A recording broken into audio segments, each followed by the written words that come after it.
સ્થાનાંતરનું તમારે એકવાર વિકલન કરો તો તમને વેગ મળે. તો x વિરુદ્ધ t ના આલેખનો ઢાળ તમે મેળવો તો તમને વેગ મળે.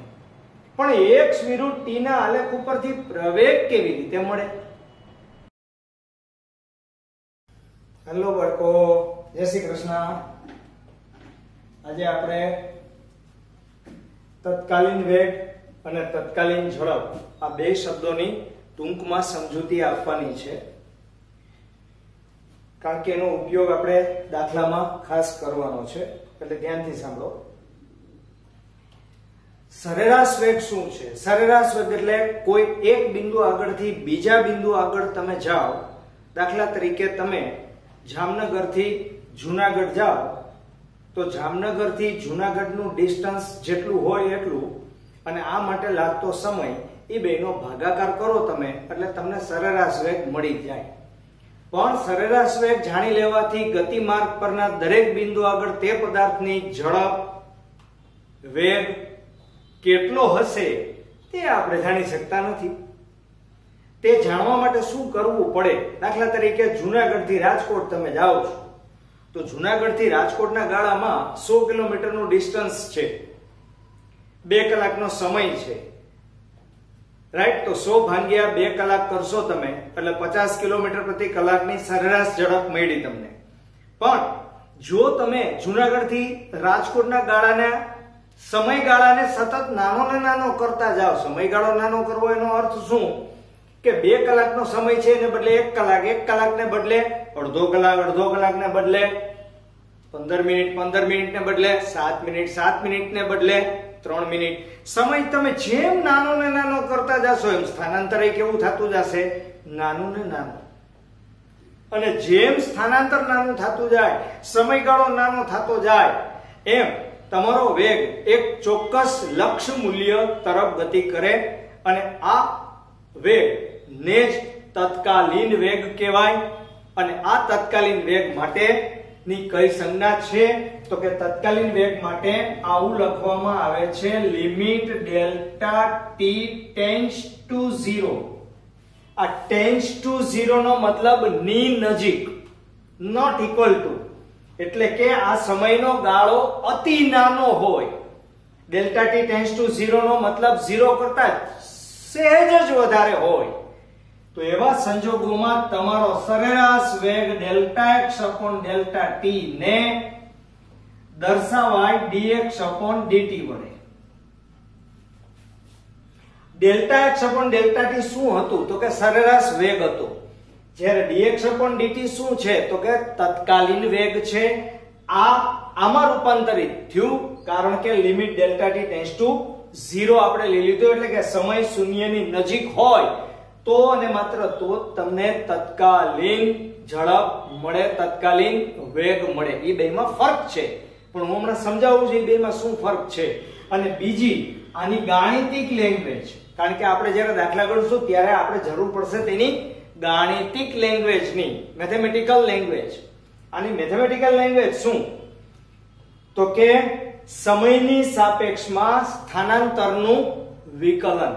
સમયની સાપેક્ષમાં સ્થાનાંતરનું વિકલન. તો સમયની સાપેક્ષમાં સ્થાનાંતરનું વિકલન એટલે જ સૂક્ષ્મ સમયગાળામાં મળતો વેગ. સૂક્ષ્મ સમયગાળાની અંદર મળતા સૂક્ષ્મ સ્થાનાંતરને લીધે મળતો સૂક્ષ્મ વેગ, એનું નામ જ તત્કાલીન વેગ. એનો વેગ, એ વેગને કયો વેગ કહેવામાં આવે? તત્કાલીન વેગ કહેવામાં આવે ને dx અપોન dt વડે દર્શાવાય. હવે આ વેગ બે પ્રકારના હોય, ધન પણ હોય અને ઋણ પણ હોય. જો ધન અને ઋણ બંને પ્રકારના વેગ હોય તો હોય જ, કારણ કે સ્થાનાંતર છે એ વેગના સૂત્રમાં આવે, તમને બધાને ખબર છે. અને સ્થાનાંતર છે એ ધન પણ હોય અને સ્થાનાંતર ઋણ પણ હોય, એટલે ઓટોમેટિક તમારો વેગ ધન પણ હોય અને વેગ ઋણ પણ હોય. પણ એ સરેરાશ વેગની વાત છે. આ સરેરાશ વેગ છે, આ તત્કાલીન વેગ છે. સમજાય છે? પણ ઝડપ તમે લ્યો, ઝડપ, તો ઝડપ માત્ર વેગનું મૂલ્ય દર્શાવે. ઝડપ શું દર્શાવે? વેગનું માત્ર મૂલ્ય જ દર્શાવે. તો નજર કરો કે સરેરાશ વેગ જાણી લેવાથી ગતિમાર્ગ પરના દરેક બિંદુ આગળનો વેગ જાણી શકાતો નથી.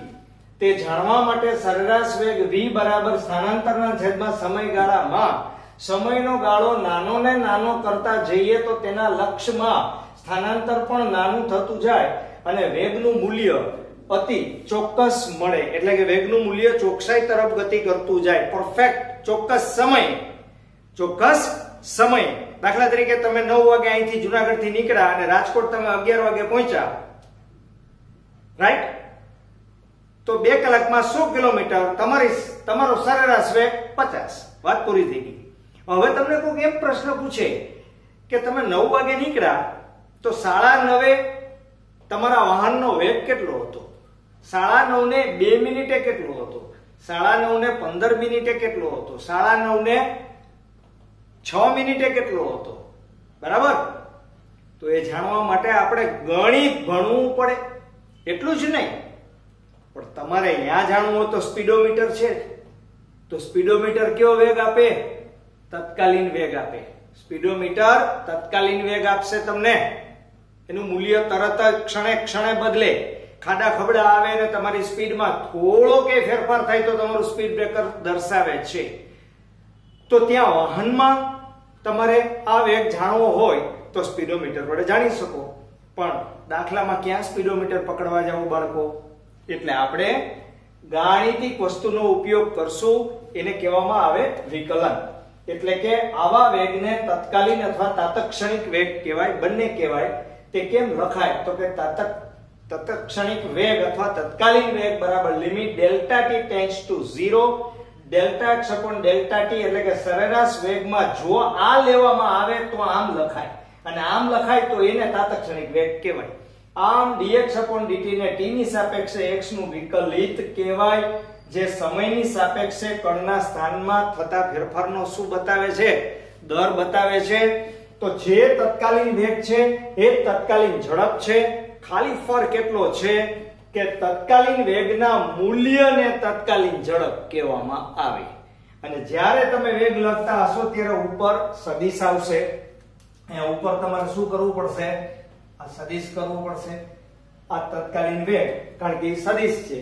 તત્કાલીન ઝડપમાં તમારે માત્ર મૂલ્ય દર્શાવવાનું છે, એટલે ઉપર તમારે તીર કરવાની કોઈ જરૂર નથી.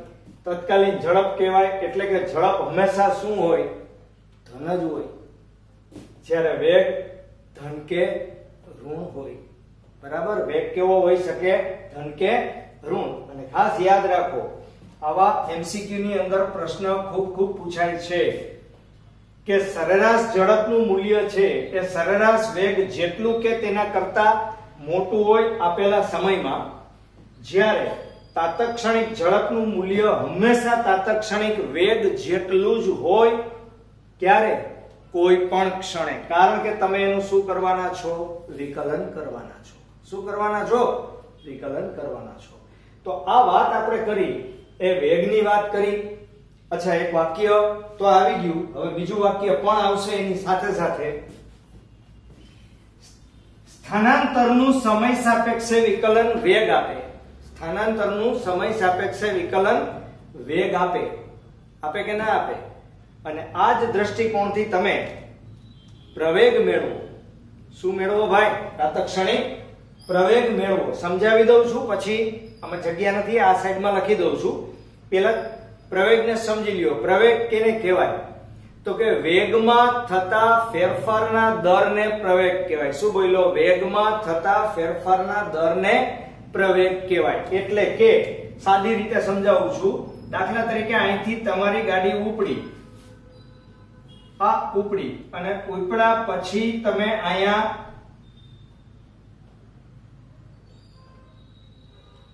2 સેકન્ડે પહોંચ્યા.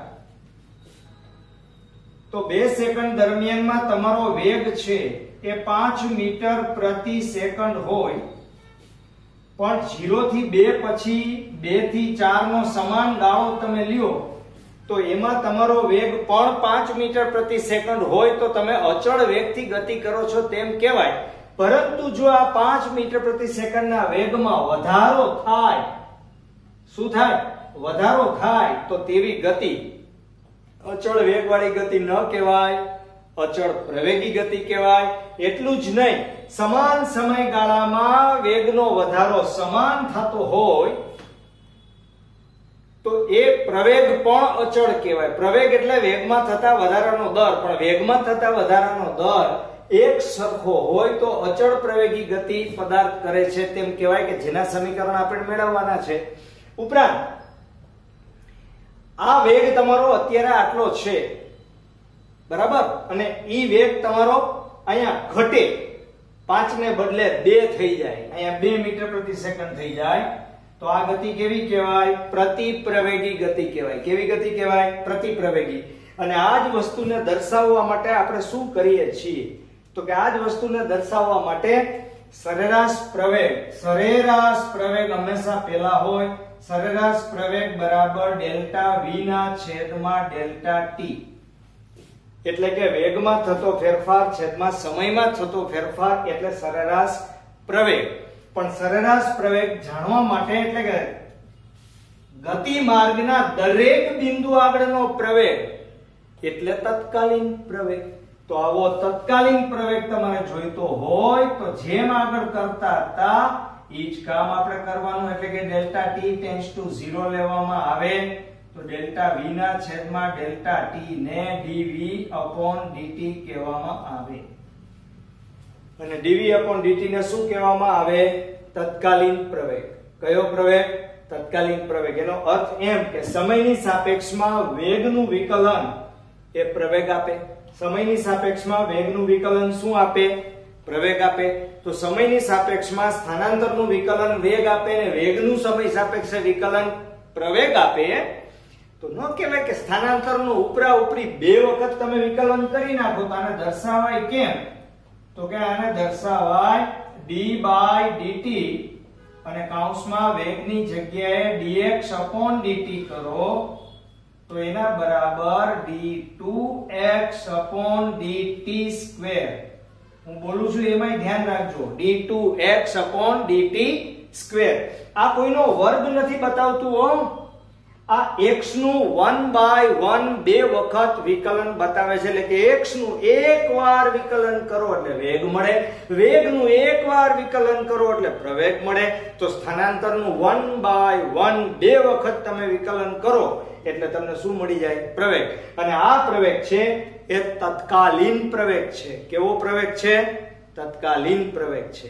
ઓકે, તો પ્રવેગની આટલી સાદી સમજૂતી બાદ હવે આ તમારે લખવાનું નથી, માત્ર આ વસ્તુ છે એ લખતા રહેજો.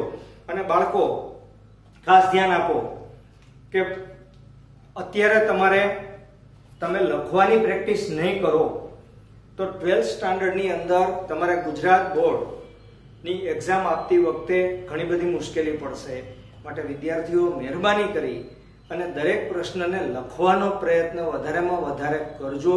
તો તમારા કન્સેપ્ટ છે એ તમને માત્ર સમજાશે જ નહીં પણ સાથે સાથે યાદ પણ રહેશે. અને તમને બધાને ખબર છે કે તમારે નીટ કે જેડબલઈ ની એક્ઝામ આપવી હોય તો એ આફ્ટર 2 યર છે, અને 2 વર્ષ પછી એક્ઝામ આપવાની હોય તો અત્યારે ભણેલા કન્સેપ્ટ એમને મોઢે તમે ભણી નાખો, સાંભળી લ્યો અને એના 2, 5, 15 ઉદાહરણ તમે કરી નાખો, એનાથી તમને આવડી ના જાય.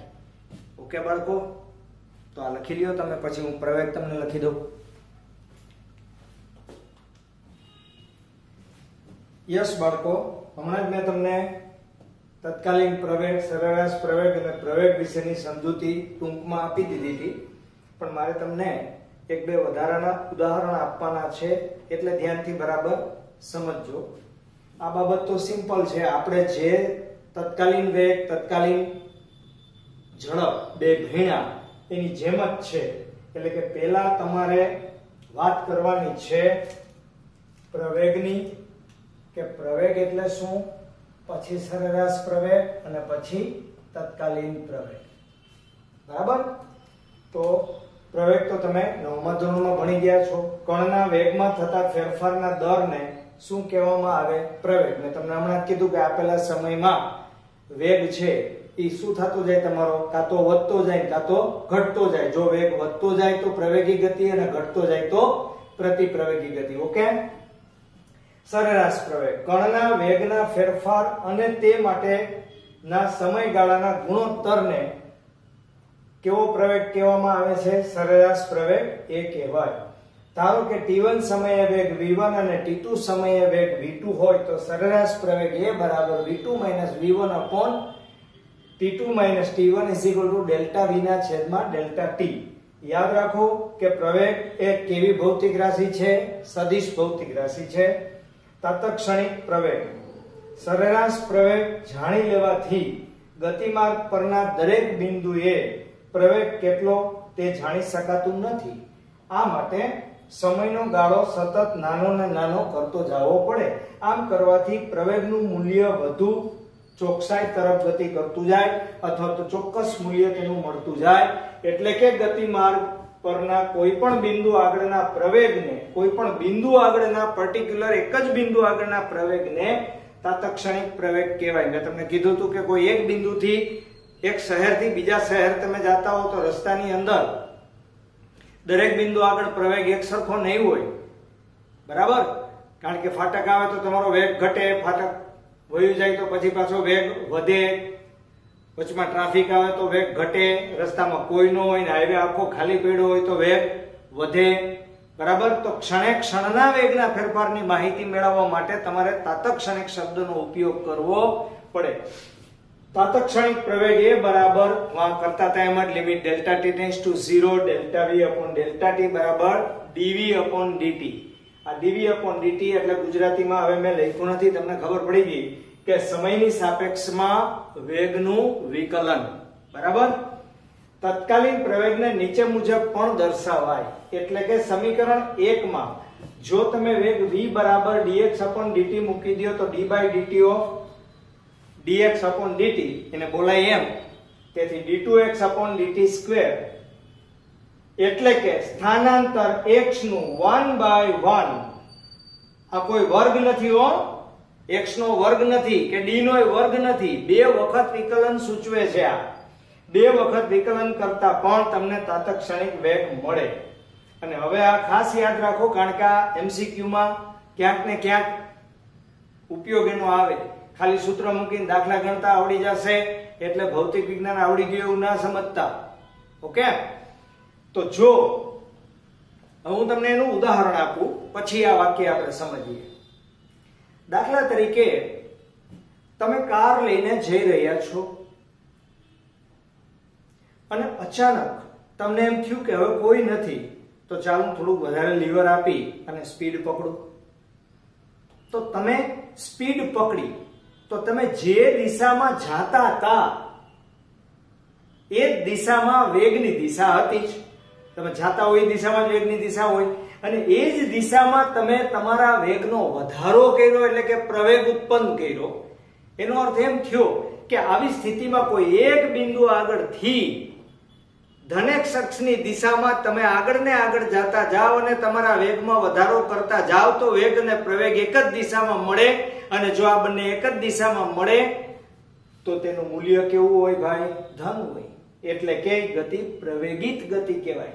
જો વેગ અને પ્રવેગ બંને ધન હોય અથવા અમે ઋણ લખ્યું છે. હવે ઋણ શબ્દનો મતલબ સમજો. જો તમે તમારી ગાડીને રિવર્સમાં લેશો તો તમારા મૂળ બિંદુથી તમે રિટર્ન આવ્યા એનો અર્થ એમ થયો કે તમે ઋણેક્ષ અક્ષની દિશામાં ગતિ કરી. સોરી, જો તમે ઋણેક્ષ અક્ષની દિશામાં ગતિ કરતા હશો અને ત્યારે પણ તમે રિવર્સમાં લીવર આપીને વધુ સ્પીડમાં જવા દો, તમને રિવર્સમાં ગાડી ચલાવતા હાઈ ક્લાસ આવડતી હોય તો વાંધો નથી, નહીતર જનરલી પાછળ જોઈને ચલાવવી પડે, નહીતર ક્યાંક ભટકાઈ જાય. પણ જો તમે એમાંય લીવર વધારતા જાઓ તો તમારી ગતિ કહેવાય ઋણ, પણ એમાંય તમે વેગ તો વધાર્યો એટલે કે પ્રવેગી ગતિ તો થઈ, તો તમારો વેગ પાછળ હતો અને પ્રવેગ પાછળ જ થયો. એટલે અહીંયા અથવા લખેલું છે કે જો બંને ધન અથવા ઋણ હોય તો કણની ઝડપમાં હંમેશા શું થાય? વધારો થાય. કા આગળ વધારો થાય કા પાછળ વધારો થાય. અને તેવી ગતિ પ્રવેગિત ગતિ કહેવાય. અને આ પ્રવેગની દિશા હંમેશા કોની દિશામાં હોય? તો કે વેગની દિશામાં જ હોય. પણ અચાનક તમે જાતા હતા ફૂલ સ્પીડમાં અને બકરું કૂતરું છોકરું કાંઈ પણ રસ્તામાં આવી ગયું અને તમે અચાનક જોરથી બ્રેક મારી તો તમારા વેગમાં શું થયું? ઘટાડો. તો વેગમાં ઘટાડો થયો તો તમારી ગાડી આગળ ગઈ કે તમારી ગાડી બેક થઈ બ્રેક મારવાથી? બ્રેક મારવાથી ગાડી રોકાણી, એટલે કે વેગ આગળ હતો, પ્રવેગ બ્રેકને કારણે પાછળ થયો. એટલે જ્યારે પણ તમે બ્રેક મારો ત્યારે વેગ અને પ્રવેગ વિરુદ્ધ દિશામાં થાય. તો વિરુદ્ધ સંજ્ઞા હોય તો કણની ઝડપમાં હંમેશા શું થાય? ઘટાડો. બ્રેક મારવી શોર્ટકટ એટલી, જેને પ્રતિપ્રવેગી ગતિ કહેવાય, જેમાં પ્રતિપ્રવેગની દિશા વેગની કેવી દિશામાં હોય છે? વિરુદ્ધ દિશામાં હોય છે. વેગની કેવી દિશામાં હોય છે? વિરુદ્ધ દિશામાં હોય છે. ઓલરાઈટ, તો આ મેં તમને પ્રવેગની વાત કરી અને હવે આપણે આ બધાના આલેખની પણ ચર્ચા કરી નાખીએ. એની પહેલા તમે ખાસ લખી લેજો.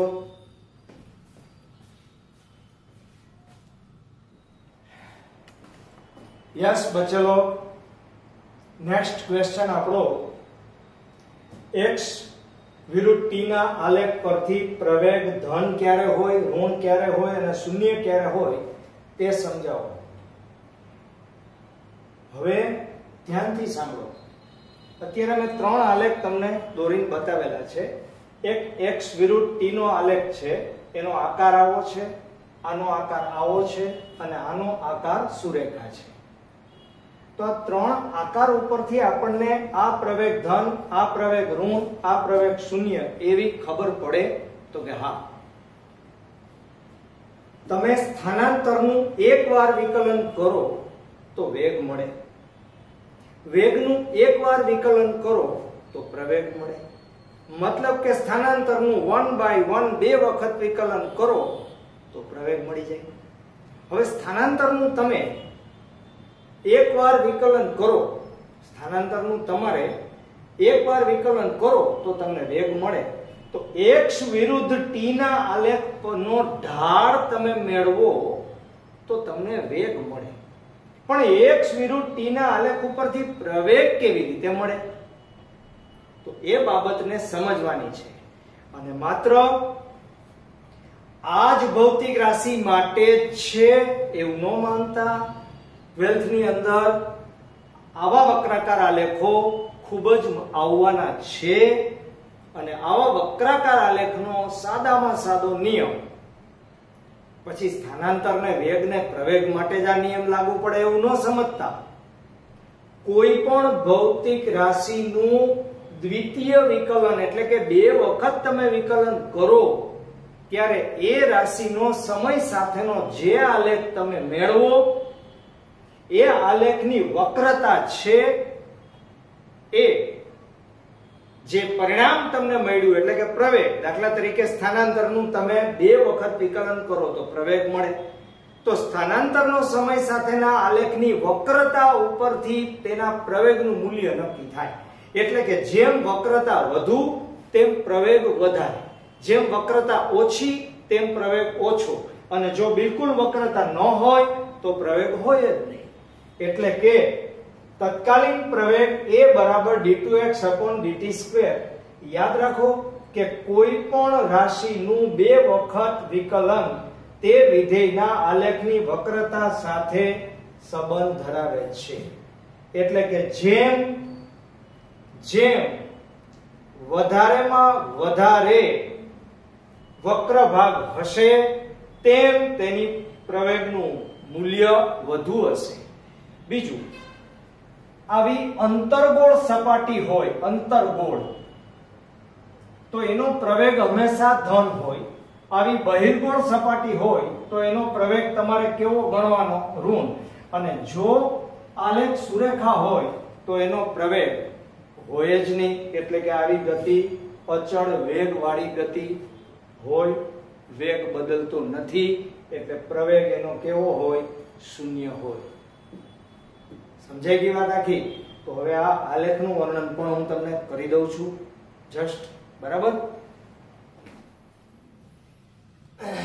યસ બાળકો, થોડુંક તો મેં તમને સમજાવી દીધું છે કે a બરાબર d2x/dt². એટલે કે કોઈ પણ રાશિનું 2 વખત વિકલન કરવામાં આવે કે દ્વિતીય વિકલન હોય ત્યારે તમે જે આલેખ દોરો એની વક્રતા સાથે સીધે સીધો તે ભૌતિક રાશિને સંબંધ હોય.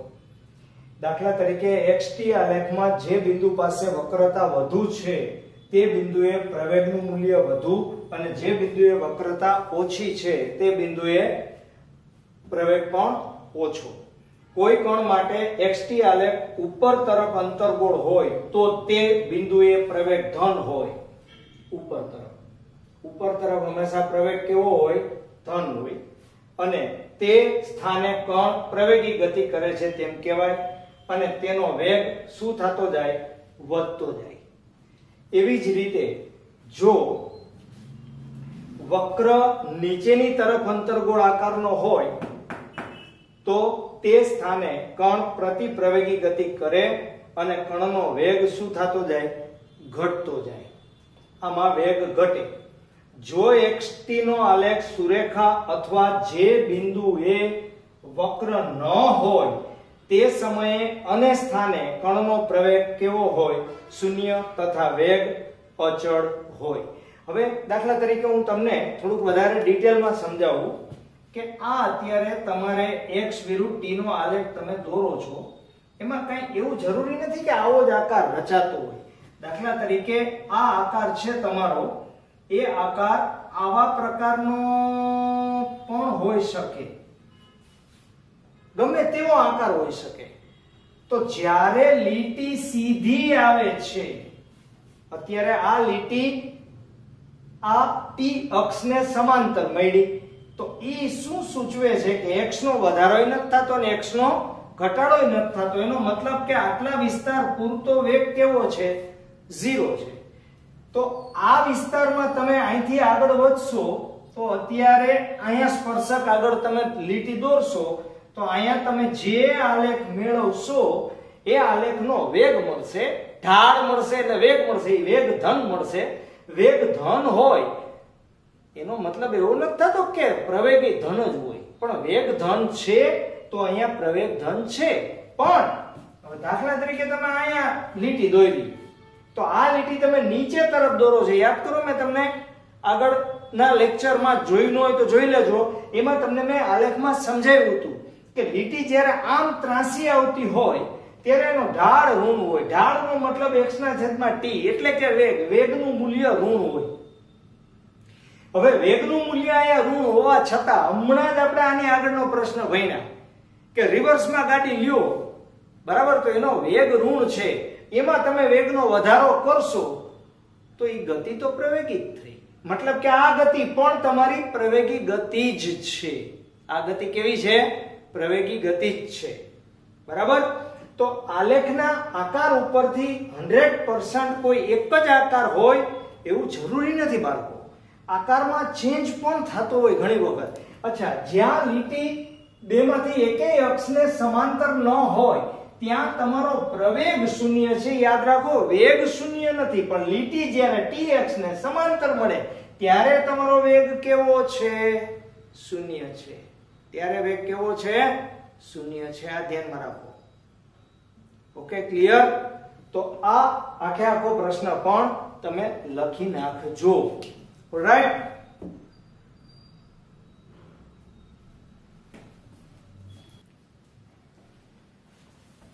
ચાલો બાળકો, આજે આટલું જ. વધુ આવતા લેક્ચરમાં. જય શ્રી કૃષ્ણ.